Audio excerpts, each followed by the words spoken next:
नमस्ते दोस्तों। आइए सुनते हैं गुरुदेव रविंद्रनाथ टैगोर जी के द्वारा लिखा हुआ एक उपन्यास चोखेर बाली।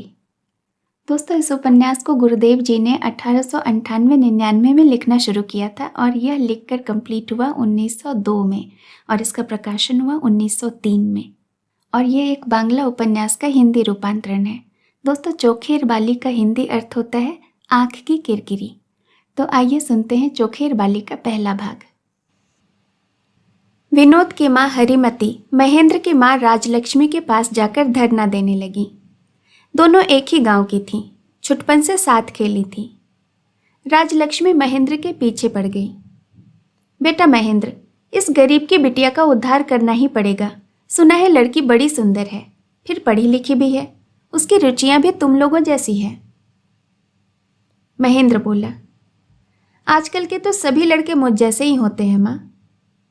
राजलक्ष्मी, तुझसे तो शादी की बात करना ही मुश्किल है। महेंद्र, माँ इसे छोड़कर दुनिया में और कोई बात नहीं है क्या? महेंद्र के पिता उसके बचपन में ही चल बसे थे। माँ से महेंद्र का बर्ताव साधारण लोगों जैसा न था। उम्र लगभग 22 की हुई, एमए पास करके डॉक्टरी पढ़ना शुरू किया है, मगर माँ से रोज रोज की जिद का अंत नहीं। कंगारू के बच्चे की तरह माता के गर्भ से बाहर आकर भी उसकी बाहरी थैली में टंगे रहने की उसे आदत हो गई है। माँ के बिना आहार विहार आराम विराम कुछ नहीं हो पाता। अब की बार जब माँ विनोदिनी के लिए बुरी तरह पीछे पड़ गई तो महेंद्र बोला, अच्छा एक बार लड़की देख लेने दो।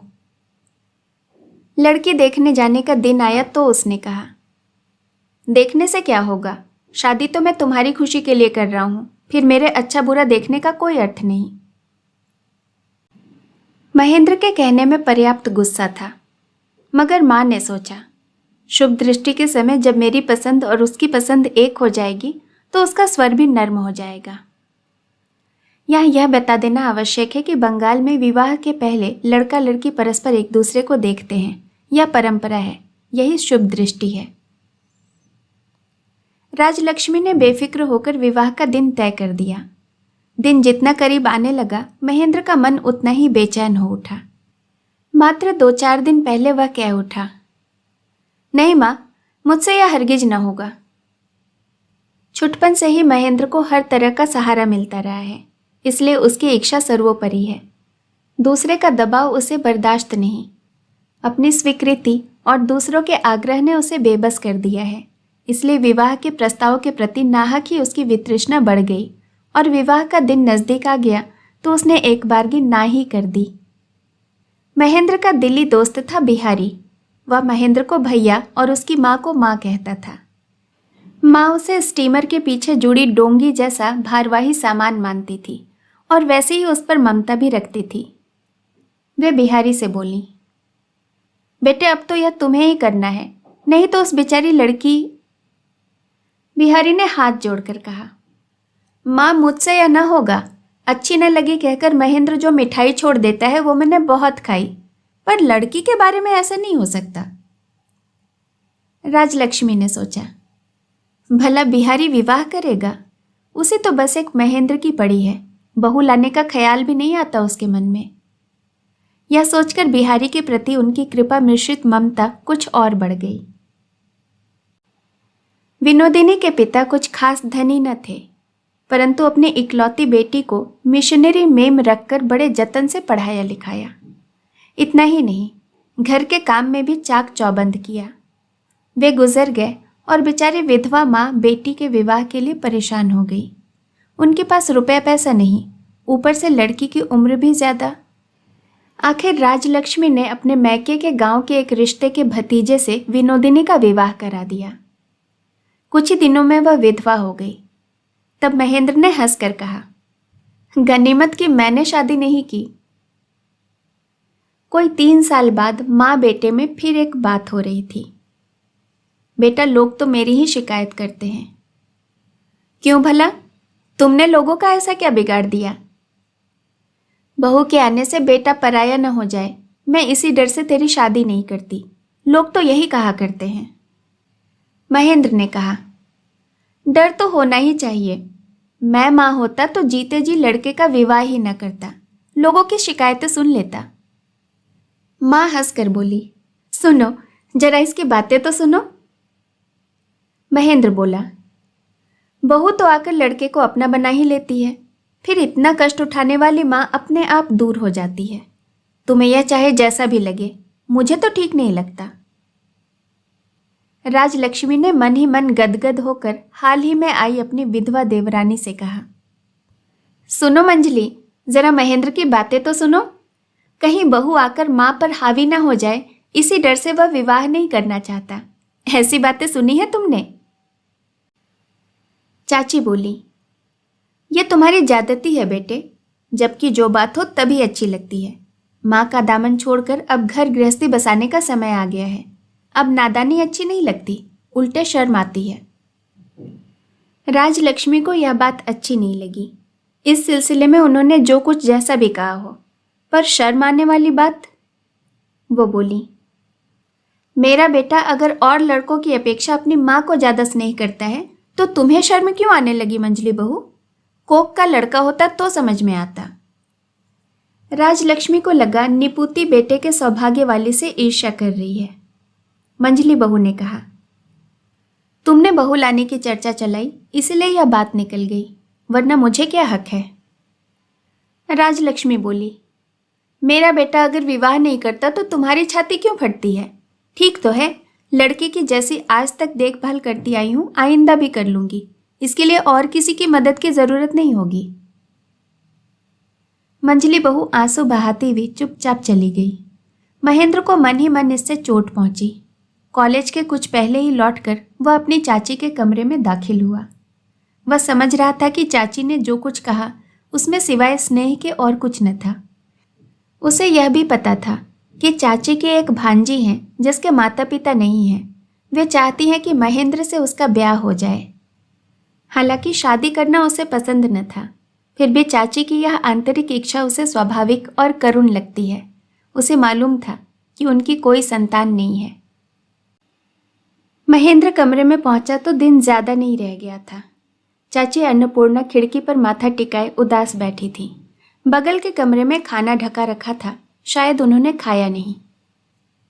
महेंद्र इतना संवेदनशील था कि बहुत छोटी सी बात पर भी उसकी आंखें भर आती थीं। चाची को देखकर उसकी आंखें छलछला उठी। करीब जाकर स्निग्ध स्वर में बोला, चाची। अन्नपूर्णा ने हंसने की कोशिश की।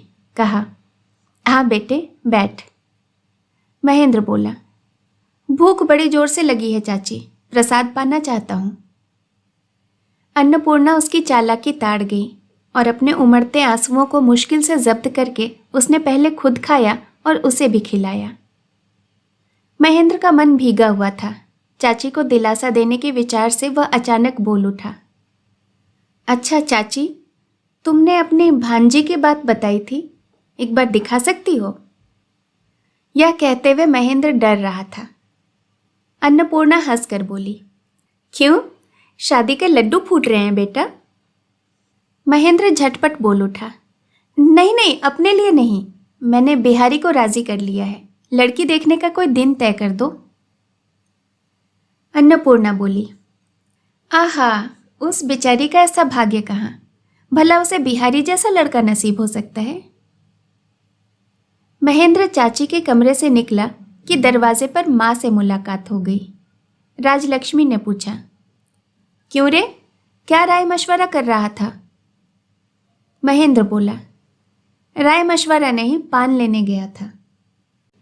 माँ ने कहा, तेरा पान तो मेरे कमरे में रखा है।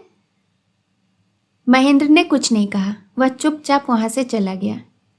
राजलक्ष्मी अंदर गई और अन्नपूर्णा की रुलाई से सूजी हुई आंखें देखकर लम्हे भर में बहुत कुछ सोच लिया। अनायास ही फुंकार छोड़कर बोली, क्यों मंजली बहू, महेंद्र के कान भर रही थी, है ना? और बिना कुछ सुने तत्काल तेजी से बाहर निकल गई। कन्या देखने की बात महेंद्र ने की जरूर, मगर वह भूल गया, पर अन्नपूर्णा नहीं भूली। उन्होंने लड़की के अभिभावक उसके बड़े चाचा को जल्दी से श्याम बाजार पत्र भेजा और एक दिन तय कर लिया। महेंद्र ने जब सुना कि देखने का दिन पक्का हो गया है तो बोला, चाची इतनी जल्दी क्यों की? बिहारी से तो मैंने अभी तक जिक्र भी नहीं किया। अन्नपूर्णा बोली, ऐसा भी होता है भला? अब अगर तुम लोग न जाओ तो वे लोग क्या सोचेंगे? महेंद्र ने बिहारी को बुलाकर सारी बातें बताई और कहा, चलो तो सही, लड़की न जची तो तुम्हें मजबूर न किया जाएगा। बिहारी बोला, यह मैं नहीं कर सकता। चाची की भांजी को देखने जाना है। देखकर मेरे मुंह से यह बात हरगिज न निकल सकेगी कि लड़की मुझे पसंद नहीं। महेंद्र ने कहा, फिर तो ठीक ही है। बिहारी बोला, लेकिन तुम्हारी तरफ से यह ज्यादती है महेंद्र भैया। खुद तो हल्के हो जाओ और दूसरे के कंधे पर बोझ रख दो। यह ठीक नहीं। अब चाची का जी दुखाना मेरे लिए बहुत कठिन है। महेंद्र कुछ शर्मिंदा और नाराज होते हुए बोला, आखिर इरादा क्या है तुम्हारा?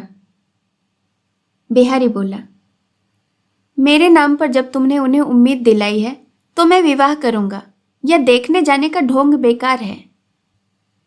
बिहारी अन्नपूर्णा के प्रति देवी की भांति भक्ति करता था। आखिर अन्नपूर्णा ने खुद बिहारी को बुलवा कर कहा, ऐसा भी कहीं होता है बेटे? लड़की देखे बिना ही विवाह करोगे? यह हरगिज ना होगा। लड़की पसंद ना आए तो तुम हरगिज हाँ नहीं करोगे, समझे? तुम्हें मेरी कसम। महेंद्र ने कॉलेज से लौटकर जाने के दिन माँ से कहा, जरा वह मेरी रेशमी कुर्ता और ढाका वाली धोती निकाल दो। माँ ने पूछा, क्यों, कहाँ जाना है? महेंद्र बोला, काम है, तुम ला दो, फिर बताऊंगा। महेंद्र थोड़ा सजे सवरे बिना न रह सका। दूसरे के लिए ही क्यों न हो, लड़की का मसला जवानी में सभी को थोड़ा साथ सवार करा ही देता है। दोनों दोस्त लड़की देखने निकल पड़े। लड़की के बड़े चाचा अनुकूल बाबू ने अपनी कमाई से अपना बाग वाला तिमंजिला मकान मोहल्ले में सबसे ऊंचा बना रखा है।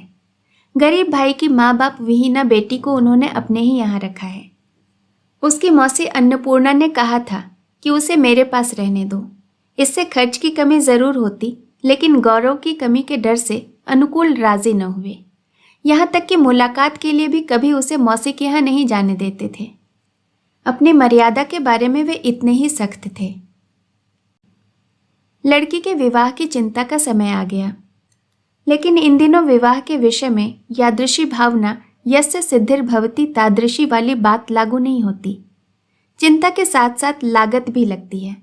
परंतु दहेज की बात उठते ही अनुकूल कहते, मेरी अपनी भी तो लड़की है, अकेले मुझसे कितना करते बनेगा। इसी तरह दिन निकलते जा रहे थे। ऐसे में बन संवर कर खुशबू बिखेरते हुए रंगभूमि में अपने दोस्त के साथ महेंद्र ने प्रवेश किया। चैत का महीना, सूरज डूब रहा था। 2 मंजिले का दक्षिणी बारामदा चिकने चीनी टाइलों का बना। उसी के एक ओर दोनों मेहमानों के लिए फल फूल मिठाई से भरी चांदी की तश्तरियां रखी गईं। बर्फ के पानी भरे गिलास जैसे ओस बूंदों से झिलमिल। बिहारी के साथ महेंद्र सकुचाते हुए खाने पर बैठा। नीचे माली पौधों में पानी डाल रहा था और भीगी मिट्टी की सौंधी सुगंध लिए दक्षिणी बयार महेंद्र की धप धप धुली चादर के छोर को हैरान कर रही थी। आसपास के दरवाजे के झरोखे की ओट से कभी कभी दबी हंसी, फुसफुसाहट, कभी कभी गहनों की खनखनाहट सुनाई दे रही थी। खाना खत्म हो चुका तो अंदर की तरफ देखते हुए अनुकूल बाबू ने कहा, चुन्नी, पान तो ले आ बेटी। जरा देर में संकोच से पीछे का दरवाजा खुल गया और सारे संसार की लाज से सिमटी एक लड़की हाथ में पानदान लिए अनुकूल बाबू के पास आकर खड़ी हुई। वे बोले, शर्म काहे की बिटिया, पानदान उनके सामने रखो। उसने झुककर कांपते हुए हाथों से मेहमानों के बगल में पानदान रख दिया। बारामदे के पश्चिमी छोर से डूबते हुए सूरज की आभा उसके लज्जित मुखड़े को मंडित कर गई। इसी मौके से महेंद्र ने उस कांपती हुई लड़की के करुण मुख की छवि देख ली। बालिका जाने लगी तो अनुकूल बाबू बोले, जरा ठहर जा चुन्नी। बिहारी बाबू, यह है छोटे भाई अपूर्व की लड़की। अपूर्व तो चल बसा, अब मेरे सिवाय इसका कोई नहीं। उन्होंने एक लंबी सांस ली। महेंद्र का मन पसीज गया। उसने एक बार फिर लड़की की तरफ देखा। उसकी उम्र साफ साफ कोई न बताता। सगे संबंधी कहते 12-13 की होगी, यानी 14-15 की होने की संभावना ही ज्यादा थी। चूंकि दया पर चल रही थी, इसलिए सहमे से भाव ने उसके नव यौवन के आरंभ को जब्त कर रखा था। महेंद्र ने पूछा, तुम्हारा नाम? अनुकूल बाबू ने उत्साह दिया, बता बेटी, अपना नाम बता। अपने अभ्यस्त आदेश पालन के ढंग से झुककर उसने कहा, जी मेरा नाम आशा लता है। आशा। महेंद्र को लगा नाम बड़ा ही करुण और स्वर बड़ा ही कोमल है। विदा लेकर कुछ देर बाद दोनों मित्र बाहर सड़क पर आ गए। महेंद्र बोला, बिहारी, इस लड़की को तुम हरगिज न छोड़ो। बिहारी ने इसका कुछ साफ जवाब न दिया। कुछ देर बाद बोला, इसे देखकर इसकी मौसी याद आ जाती है, ऐसी ही भली होगी शायद। महेंद्र ने कहा, जो बोझ तुम्हारे कंधे पर लाद दिया, अब शायद वैसा भारी नहीं लग रहा है। बिहारी ने कहा, नहीं लगता तो है, पर ढो लूंगा। महेंद्र बोला, इतनी तकलीफ उठाने की क्या जरूरत है? तुम्हें बोझ लग रहा हो तो मैं उठा लूं। बिहारी ने गंभीर होकर महेंद्र की तरफ ताका और बोला, सच, अब भी ठीक ठीक बता दो। यदि तुम शादी कर लो तो चाची कहीं ज्यादा खुश होंगी, उन्हें हमेशा उसे अपने पास रखने का मौका मिलेगा। महेंद्र बोला, पागल हो तुम, या होना होता तो कब का हो जाता। बिहारी ने कोई ऐतराज न किया, चला गया और महेंद्र भी यहां वहां भटक कर घर पहुंच गया। माँ पूरियां बना रही थी। चाची तब तक अपनी भांजी के पास से लौट कर नहीं आई थी। महेंद्र अकेला सूनी छत पर गया और चटाई बिछाकर लेट गया। कलकत्ता की ऊंची अट्टालिकाओं के शिखर पर शुक्ल सप्तमी का आधा चांद टहल रहा था। माँ ने खाने के लिए बुलाया तो महेंद्र ने अलसाई आवाज में कहा, छोड़ो, अब उठने को जी नहीं चाहता। माँ ने कहा, तो वहीं ले आऊं? महेंद्र बोला, आज नहीं खाऊंगा, खाकर आया हूं। माँ ने पूछा, कहाँ खाने गया था? महेंद्र बोला, बाद में बताऊंगा। वे लौटने लगी तो थोड़ा सोचते हुए महेंद्र ने कहा, माँ, खाना यहीं ले आओ। रात में महेंद्र ठीक से सो नहीं पाया। प्रातः ही वह बिहारी के घर पहुंच गया और बोला, यार, मैंने बड़ी गंभीरता से सोचा और देखा कि चाची यही चाहती हैं कि शादी मैं ही करूं। बिहारी बोला, इसके लिए सोचने की जरूरत नहीं थी, यह बात तो वह खुद ही कई बार कह चुकी हैं। महेंद्र बोला, तभी तो कहता हूं, मैंने आशा से विवाह न किया तो उन्हें बहुत दुख होगा। बिहारी बोला, हो सकता है। महेंद्र ने कहा, मेरा ख्याल है यह तो ज्यादती होगी। हाँ, बात तो ठीक है। यह बात आपको थोड़ी देर से समझ में न आई, कल आ जाती तो अच्छा होता। महेंद्र, एक दिन बाद ही आई तो क्या बुरा हो गया। विवाह की बात पर मन की लगाम को छोड़ना था कि महेंद्र के लिए धीरज रखना कठिन हो गया। उसके मन में आया, इस बारे में बात करने का कोई अर्थ नहीं है, शादी हो ही जानी चाहिए। उसने माँ से कहा, अच्छा माँ, मैं विवाह करने के लिए राजी हूं। माँ मन ही मन बोली, समझ गई। उस दिन अचानक क्यों मंजली बहू अपनी भांजी को देखने चली गई और क्यों महेंद्र बन ठन कर घर से निकला। उसके अनुरोध की बार बार उपेक्षा होती रही और अन्नपूर्णा की साजिश कारगर हो गई। इस बात से वे नाराज हो उठी। कहा, अच्छा, तो मैं अच्छी सी लड़की देखती हूं। आशा का जिक्र करते हुए महेंद्र ने कहा, लड़की तो मिल गई है। राजलक्ष्मी बोली, उस लड़की से विवाह नहीं हो सकता, या मैं कह देती हूं। महेंद्र ने बड़े संयत शब्दों में कहा, क्यों मां, लड़की बुरी तो नहीं है।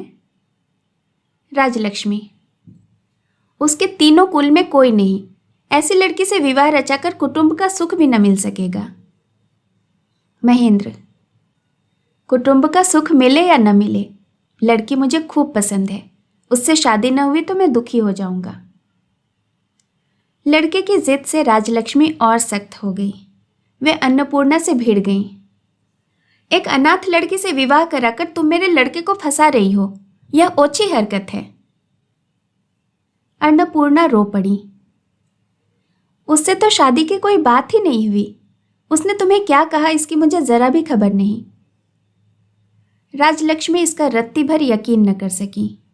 अन्नपूर्णा ने बिहारी को बुलवाया और आंसू भर कर कहा, तय तो सब तुमसे हुआ था ना, फिर तुमने पासा क्यों पलट दिया?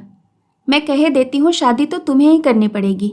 यह बेड़ा तुम न पार करोगे तो मुझे बड़ी शर्मिंदगी उठानी होगी। वैसे लड़की अच्छी है।